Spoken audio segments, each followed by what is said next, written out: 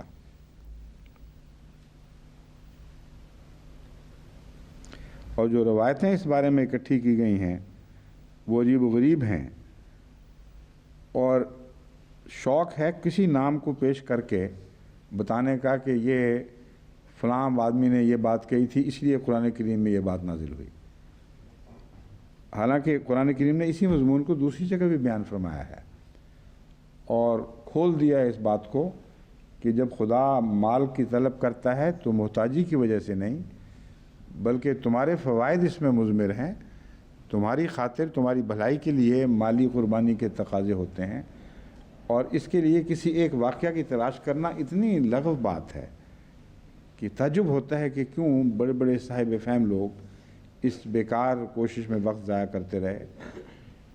قرآن کریم جس شکل میں اب ملتا ہے اس میں یعنی وہی ہے جو نازل ہوا، لیکن اس کی ترتیب وہی کے مطابق پھر دوبارہ بدلی گئی، اور جس ترتیب میں اب ملتا ہے اس میں پہلی آیت پڑھیں وَمِمَّا رَزَقْنَاهُمْ يُنْفِقُونَ، وہ جو بھی خدا ان کو عطا کرتا ہے، یعنی شروع میں بقرہ کی چند آیات میں جو کچھ بھی وہ ان کو عطا کرتا ہے اس میں سے وہ خرچ کرتے ہیں۔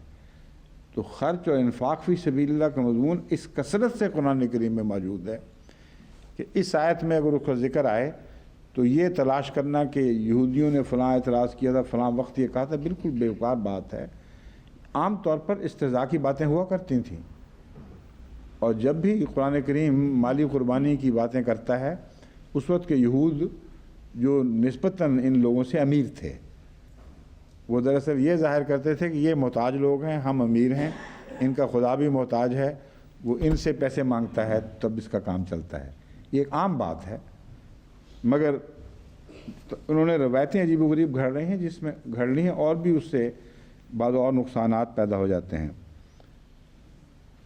ایک روایت یہ ہے کہ ایک مرتبہ رسول اللہ صلی اللہ علیہ وسلم نے حضرت ابو بکر کو ساتھ لیا، اب ایک طرف ہے کہ ساتھ لیا، اور بنی قینقاع کے یہود کو لکھا کہ اسلام لے آؤ، نماز قائم کرو، زکوٰۃ دو، اور خدا کو اپنے مال کا اچھا ٹکڑا قرض حسنہ کے طور پر دو۔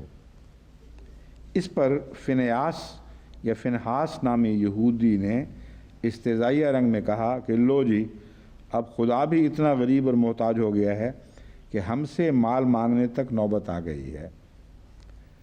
حالانکہ وہاں یہود سے مال مانگا ہی نہیں گیا سارے قرآن میں کہیں، وہاں مومنوں کو یا ایھا الذین آمنوا کہہ کر یا ایمان اور تقوی کی تعریف میں مالی قربانی کا ذکر ملتا ہے۔ یہودی کے پاس کیسے رسول اللہ صلی اللہ علیہ وسلم لکھ کر بھیج سکتے تھے کہ مال دو، خدا کو ضرورت ہے۔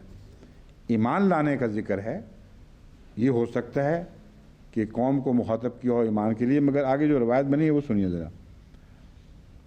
یہ بات سن کر حضرت ابو بکر نے اس کے منہ پر تھپڑ مارا اور فرمایا کہ تمہارے درمیان اگر عہد نہ ہوتا تو میں ضرور تمہاری گردن مار دیتا۔ اور بعض روایتوں سے پتہ چلتا ہے کہ کئی یہودی اس وقت بیٹھے ہوئے تھے۔ حضرت ابو بکر کیسے تلوار اٹھا کر اس کی گردن مارنے کا سوچ سکتے تھے؟ معمر بھی کا بہت تھے۔ یہ عجیب و غریب سی روایت ہے جو حضرت ابو بکر کے مزاج کے بھی خلاف ہے۔ عام طور پر ایسی روایتیں گھڑنے والے حضرت عمر کی طرف منسوب کیا کرتے ہیں، مگر یہ صاحب بھول گئے ہیں معلوم ہوتا ہے، اور حضرت ابو بکر کی طرف منسوب کر دی گئی ہے۔ اس یہودی نے حضور کی خدمت میں ابو بکر کی شکایت کی تو اب وہ حضرت ابو بکر کہتے تھے یہ واقعہ ہوا، وہ کہتا تھا نہیں یہ اور واقعہ ہوا۔ تو ابو بکر کی تصدیق کی خاطر یہ آیت نازل ہوئی ہے۔ یہ ہے اصل قرآن کریم کی تعلیمات کا۔ اب ایک لمحہ کے لیے بھی انسانی فطرت جو قرآن کا مزاج جس حد تک بھی شعور رکھتی ہے، قرآن کے مزاج کا شعور رکھتی ہے، پڑھتی ہے، وہ اس کو کسی صورت قبول نہیں کر سکتی۔ پھر یہ روایت قرآن کریم کی اس آیت سے متضاد ہے، یعنی یہ بھی نہیں لوگ سوچتے کہ اس کے اندر اس کے اپنے غلط ہونے کی گواہی موجود ہے۔ یہ روایت بتا رہی ہے کہ ایک شخص فنحاس نے یہ بات کہی تھی. ایک شخص ہے نا فنحاس، پوری قوم کا نام تو نہیں ہے فنحاس. اور آیت کریمہ یہ کہہ رہی ہے لقد سمع اللہ قول الذین، اللہ نے سن لی ہے بات ان لوگوں کی جو جمع ہیں. بہت سے لوگ ایسی باتیں کرتے ہیں. تو فنحاس ایک آدمی تھا، اس کے کہنے پر یہ الذین کی آیت کیسے نازل ہو گئی؟ پھر ابو بکر نے بتائی ہے، خدا نے تو نہیں بتائی. رسول اللہ صلی اللہ علیہ وسلم کو جا کر حضرت ابو بکر نے یہ بات بتائی، اور قرآن کہہ رہا ہے کہ اللہ نے بات سن لی ہے. تو یہ صرف کہانیاں گھڑنے والی باتیں ہیں، اور ایسی روایات کو خام خواہ اہمیت دے کر قرآن کے اعلیٰ اور پاکیزہ اور دائمی مضامین کو داغدار نہیں کرنا چاہیے. اس لیے فنحاس کی بحث میں اتنا مفسرین الجھے ہیں کہ جہاں بھی نکالو اس حدیث میں فنحاس یا کسی اور کا ذکر مل جاتا ہے. اور جو دوسرے ذکر ملتے ہیں وہ اس روایت کی تردید کر دیتے ہیں. بعض اور نام بھی ہیں، کوئی کہتا نہیں فنحاس نہیں تھا فلاں تھا، کوئی کہتا فلاں نہیں تھا فلاں تھا. تو ہر روایت نے ایک دوسرے کو رد کر دیا.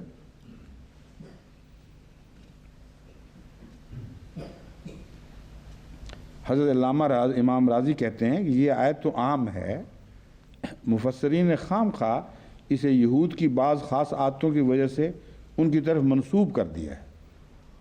بہت ہی عمدہ رائے ہے، اور اس سے حضرت امام راضی کی ماشاءاللہ فراست اور قرآن فہمی صاف روشن ہو جاتی ہے. عام مضمون ہے، جاری و ساری مضمون، اسے یہود کی بد عادتوں کی وجہ سے ان کی طرف منسوب کر کے ان میں نام تلاش کر دینا یہ درست طریق نہیں ہے. کہتے ہیں حضرت موسیٰ نے بھی، تو امام راضی کہتے ہیں یہود کی یہ خصلت کوئی نئی نہیں، پرانی چلی آ رہی ہے. جب حضرت موسیٰ نے یہود کو جانی جہاد کے لیے بلایا تھا تو جانی جہاد کے معاملے میں بھی ان کا یہی رویہ تھا.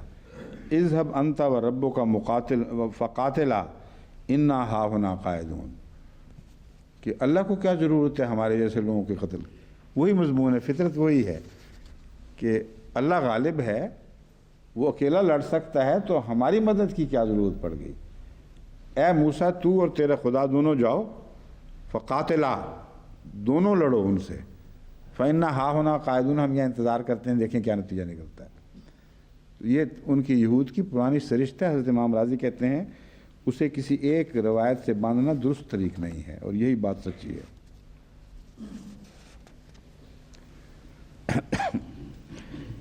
امام راضی کہتے ہیں کہ ایک احتمال نکتبوں کا اگر ہم نے اس کو ظاہری عبارت میں ہی لینا ہے، تحریر میں لینا ہے، تو ایک معقول توجیہ یہ نظر آ جاتی ہے کہ اللہ تعالیٰ نے یہ بات ان کی سن کر یہ فیصلہ فرمایا ہو کہ ہم اسے قرآن میں تحریر کر دیں گے تاکہ ہمیشہ کے لیے ان لوگوں کی بدخصلت لوگوں کے علم میں آتی رہے.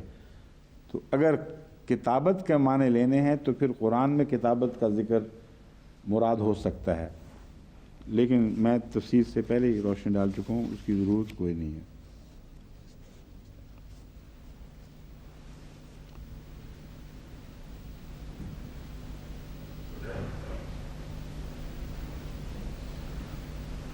اور ایک روایت کہتی ہے کہ یہود نے براہ راست رسول اللہ صلی اللہ علیہ وسلم کو مخاطب کیا تھا.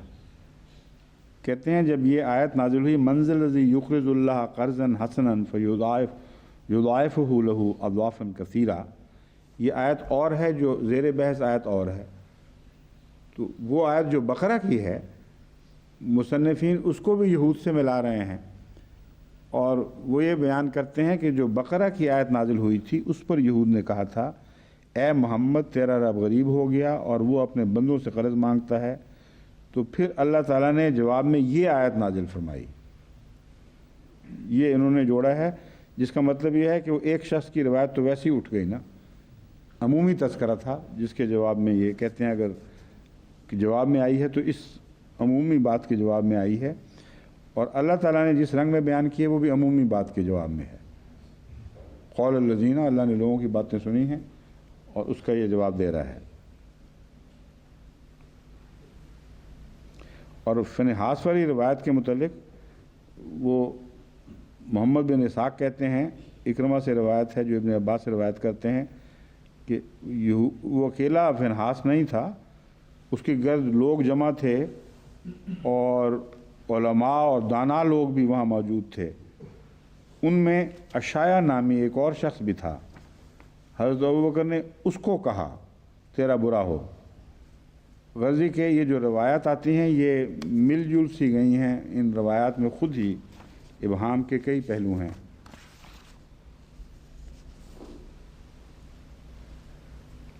اور یہ روایت لی گئی ہے تفسیرت ابن ہشام سے، تفسیر القاسمی سے۔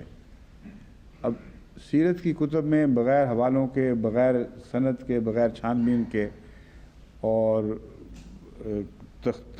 تاریخ کی کتب میں بھی اسی طریق پر بہت رت و یابس اکٹھا ہوا ہے۔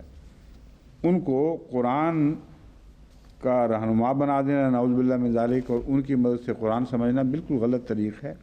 قرآن ہرگز محتاج نہیں ہے ان روایات کا، جو ایسے مقامات ہیں جہاں مضمون الجھے ہوئے ہیں، یعنی جن کو متشابہات کہتے ہیں۔ ان متشابہات سے متعلق حضرت اقدس محمد رسول اللہ صلی اللہ علیہ وسلم نے جو کچھ فرمایا ہے وہ ان کو سمجھانے کے لیے ممد ہوتا ہے۔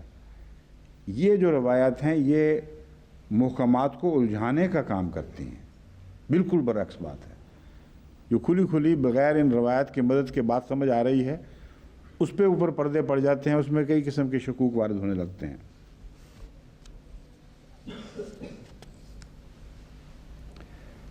اور شیعہ مفسر اس سے وہ ایک صوفیانہ مطلب نکالتے ہیں۔ تفسیر قمی میں لکھتے ہیں کہ معصوم سے روایت ہے کہ لوگوں نے خدا کو تو نہیں دیکھا جس سے وہ جان لیتے کہ وہ فقیر ہے، لیکن چونکہ انہوں نے اولیاء خدا کو ظاہری فقیری کی حالت میں دیکھا ہے، اس سے انہوں نے بے ساختہ کہہ دیا کہ اگر خدا غنی ہوتا تو اپنے اولیاء کو بھی غنی کر دیتا۔ اب اس کا اس آیت سے کوئی تعلق ہی نہیں ہے کہ فقیروں کو دیکھا اور اس پر انہوں نے کہا۔ یہ تو آیت صاف بتا رہی ہے کہ خدا تعالیٰ جو قرآن کریم میں مالی قربانی کا ذکر فرماتا ہے، اس کے جواب میں یہ تان دیا جاتا تھا۔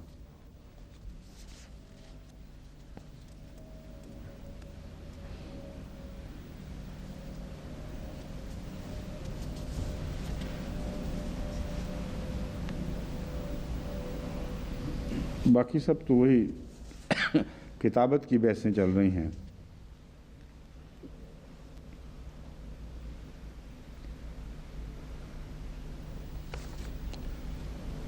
اچھا، اب اگلا حصہ اس آیت کا لیتے ہیں۔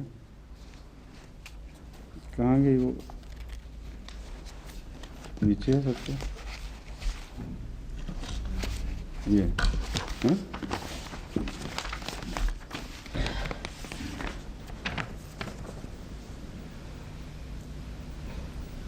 وَقَالُوا وَقَتْلَهُمُ الْأَنْبِيَاءَ بِغَيْرِ حَقٍّ وَنَقُولُ ذُوقُوا عَذَابَ الْحَرِيقِ۔